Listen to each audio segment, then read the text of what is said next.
കേരളത്തിലേക്കുള്ള യാത്രക്കാർക്ക് സന്തോഷ വാർത്തയുമായി ബഹ്റൈൻ ദേശീയ വിമാന കമ്പനിയായ ഗൾഫ് എയർ. കൊച്ചി തിരുവനന്തപുരം റൂട്ടുകളിലേക്ക് ഇനി ദിവസേന ഗൾഫ് എയർ സർവീസുകൾ ഉണ്ടാകും. നേരത്തെ ആഴ്ചയിൽ 4 ദിവസമായിരുന്നു തിരുവനന്തപുരത്തേക്കും കൊച്ചിയിലേക്കും ഗൾഫ് എയർ സർവീസ് നടത്തിയിരുന്നത്. കേരളത്തിലേക്കുള്ള ഫ്ലൈറ്റ് സർവീസുകൾ വർദ്ധിപ്പിക്കുന്നതായി ബഹ്റൈൻ ദേശീയ വിമാന കമ്പനിയായ ഗൾഫ് എയർ. ശൈത്യകാല സീസൺ ആരംഭിച്ചതോടെയാണ് ഗൾഫ് എയർ സർവീസുകളിൽ മാറ്റം വരുത്തുന്നത്. കൊച്ചി, തിരുവനന്തപുരം എന്നിവിടങ്ങളിലേക്കുള്ള സർവീസുകൾ ഇനി മുതൽ ദിവസവും ഉണ്ടാകുമെന്ന് എയർലൈൻ അധികൃതർ അറിയിച്ചു. പുതിയ ഷെഡ്യൂളോടെ യാത്രക്കാർക്ക് കൂടുതൽ സൗകര്യപ്രദമായ യാത്രാവസരമാണ് ഒരുങ്ങുന്നത്. ദക്ഷിണേന്ത്യയിൽ നിന്നുള്ള യാത്രക്കാരുടെ ആവശ്യം പരിഗണിച്ചാണ് ഗൾഫ് എയറിന്റെ ഈ നീക്കം.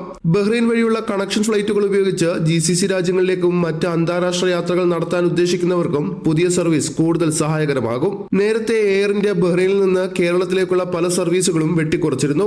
ഈ ഘട്ടത്തിൽ പ്രവാസി മലയാളികൾ ഉൾപ്പെടെയുള്ള യാത്രക്കാർക്ക് ഗൾഫ് എയറിന്റെ പുതിയ തീരുമാനം ഏറെ ആശ്വാസകരമാണെന്നാണ് വിലയിരുത്തൽ. പ്രത്യേകിച്ച് ഫെസ്റ്റീവ് സീസണിൽ യാത്രാ നിരക്ക് ഉയരുന്ന സാഹചര്യത്തിൽ ദിവസേന സർവീസ് ലഭ്യമാക്കുന്നത് ടിക്കറ്റ് ലഭ്യതയും യാത്രാ സൗകര്യവും മെച്ചപ്പെടുത്തും. Media 1 Bahrain.